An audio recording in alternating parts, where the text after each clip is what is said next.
All India मिली council ने मुल्क के तमाम सेकुलर इंसाफ पसंदों, जमहूरियत पसंदों से दस्तूर बचाने के लिए आगे आने की अपील की है। गुलबर्गा में शुमाली कर्नाटक के सतह पर मुनक्किद कन्वेंशन में मिली काउंसिल ने एलानिया जारी करते हुए आइन को बचाने के लिए इज्तिमाइयत से काम करने पर जोर दिया।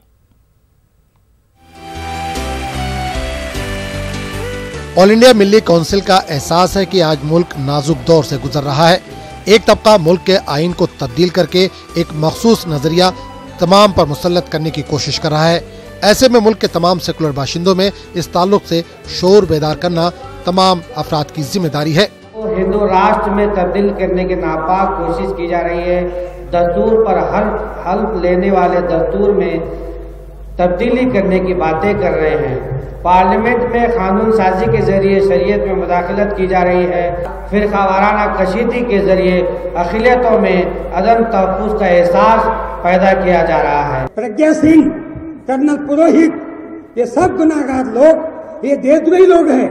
मेरे पास में मालेगांव बॉम्ब ब्लास्ट का ATS का सबमिशन किया हुआ नासिक कोर्ट केस है 1300 पन्ने का, और उसमें साफ साफ लिखा है कि इस भारत का संविधान को हम नकारते हैं।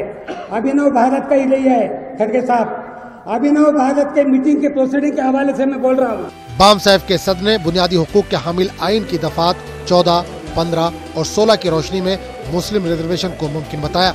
वहीं कांग्रेस लीडर मल्लिकार्जुन खड़गे ने भी तलाक सलासा बिल पर बुनियादी हुकूक की दफात का हवाला दिया।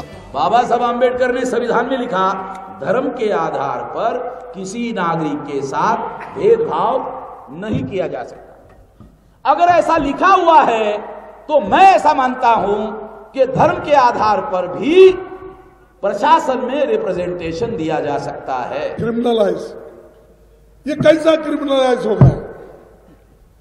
आज क्यों हुई क्रिमिनलाइज?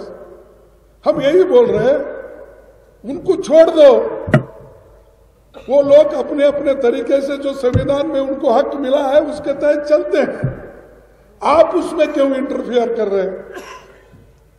आप क्यों उसमें अपने नाक उसमें डाल रहे हैं? तो जो कानून दूसरे रिलीजन के लिए क्रिमिनलाइजेशन नहीं, इसमें क्रिमिनलाइजेशन करने की जरूरत नहीं है। मुसलमानों के ऊपर अत्याचार हो रहा है, अन्याय हो रहा है, सिर्फ मुसलमान ही लड़ेंगे। लिंगायतों पर अन्याय हो रहा है, सिर्फ लिंगायत ही लड़ेंगे। बुद्धिस्ट लोगों पर अन्याय हो रहा है, सिर्फ बुद्धिस्ट लोग ही लड़ते हैं। हम अलग अलग होकर लड़ रहे हैं। हम लोगों को मनोवादियों ने अलग अलग करके मार रहे हैं। इजलास से कई उलमा इकराम और सियासी लीडरान ने भी खिताब किया। इजलास के इख्तिताम पर गुलबर्गा एलामिया जारी किया गया। अदलिया में मुदाखलत, आस्था के नाम पर हठधर्मी, बढ़ती फिरकावारियत व मजहबी शिद्दत पसंदी जैसे मौज़ूआत पर इजहार तशवीश किया गया। साथ ही आइन पर हलफ लेने वाली मोदी हुकूमत से मुल्क के सेकुलरिज्म की पासदारी करने की अपील की गई। न्यूज़ 18 उर्दू के लिए गुलबर्गा से जवाद मीर की रिपोर्ट।